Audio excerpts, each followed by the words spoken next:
இன்னைக்கு திமுக இந்த அளவுக்கு வளர்ந்திருக்குன்னா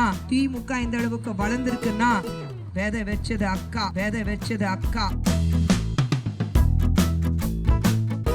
இன்னைக்கு பாஜக தமிழகத்துல இந்த அளவுக்கு வளர்ந்திருக்கு.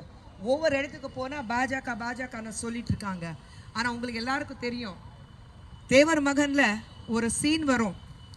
நடிகர் திலகம் சிவாஜி கணேசன் அவர்கள் உலகநாயகன் கமல்ஹாசன் அவர்கள் பார்த்துட்டு, நாளைக்கு நான் மறைந்துருவேன், ஆனால் எனக்கு அப்புறம் நீ இருப்ப, உனக்கு அப்புறம் உன் மகன் இருப்பான், உனக்கு அப்புறம் உனக்கு குடும்பம் இருக்கும், அவனுக்கு ஒரு பையன் பிறப்பான், ஆனால் விதை வச்சது நான் தானே அப்படின்னு சொல்வார். இன்னைக்கு திமுக இந்த அளவுக்கு வளர்ந்துருக்குன்னா விதை வச்சது அக்கா. அவங்க மாநில தலைவராக இருக்கும்போது எப்படி பணியாற்றுறாங்கன்னா யாராலையும் மறக்கவே முடியாது.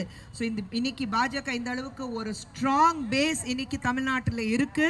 அதுக்கு காரணம் நிச்சயமாக நம்மளுடைய அக்கா தமிழிசை சவுந்தரராஜன் அவர்கள் இருக்கிறாங்க. செய்திகளை உடனுக்குடன் தெரிந்து கொள்ள உடனே சப்ஸ்கிரைப் பண்ணுங்க.